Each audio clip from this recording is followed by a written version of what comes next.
As bass anglers, we have all heard the term match the forage or match the hatch, as a fly fisherman would say. But do we really match it that closely? Well, today we are going underwater to take a look at some prey species from the perspective of the bass.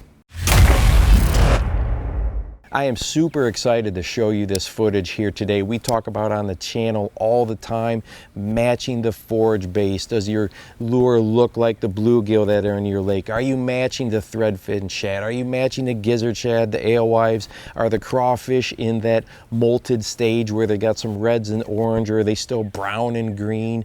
And we are going to talk about that today, and I'm going to show you a lot of footage from underwater. Most of the time when we see, bluegill or shad, those types of things, we either have them out of the water, which gives them a very different look, or we see them by looking down through the water, where most likely they look like, more of a shadow or darker, more muted, solid colors.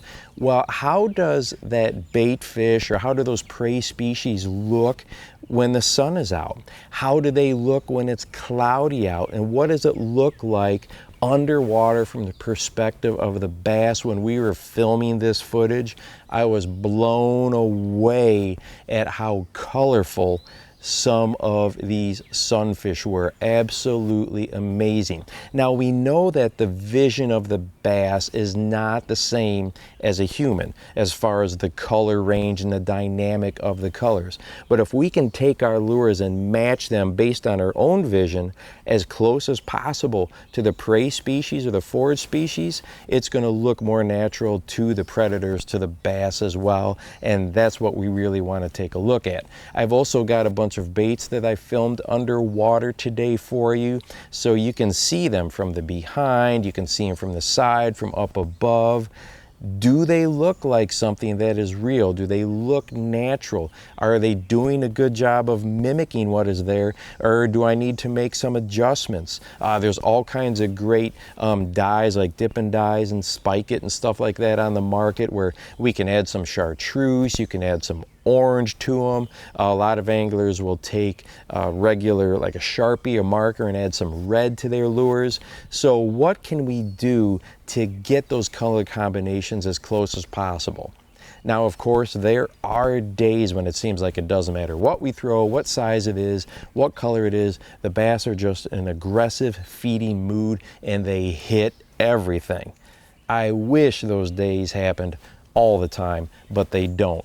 And if you're on a really clear lake, or one that's just got a slight stain to it, matching the forage that the bass are actually feeding on can mean the difference maybe between a 5-bite day and a 30-bite day. So it's never a bad thing to go natural and then make some adjustments from there to fine tune it to see what is actually going on.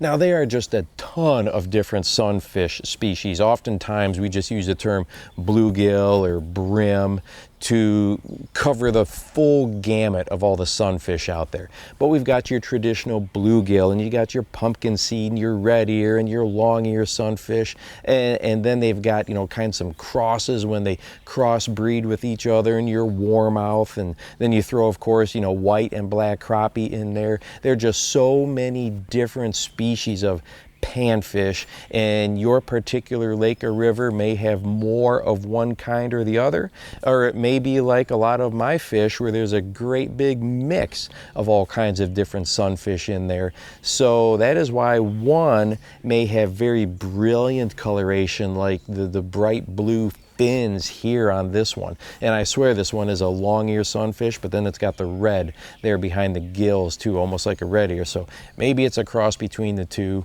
If you've got an idea, go ahead and drop it down in the comments below. But all I can say is the colors on this particular sunfish are beautiful. It almost looks like a tropical fish out in some sort of reef. Just amazing. So I know a lot of the things that I throw were not matching this prey species at all. After seeing this underwater footage, I need to make some adjustments, and I definitely will. In this first clip, we have a swim jig with the trailer sitting horizontally, and you can see that the coloration there really matches this sunfish. In this next clip, I changed the trailer to a vertical, so it matches more like the fin, and I really like the way this looks on here as well. This one here is a white paddle tail swim bait. The visibility is amazing, but when you switch on over to the paddle tail that is green, you can see how well it matches the sunfish on the left side of the screen.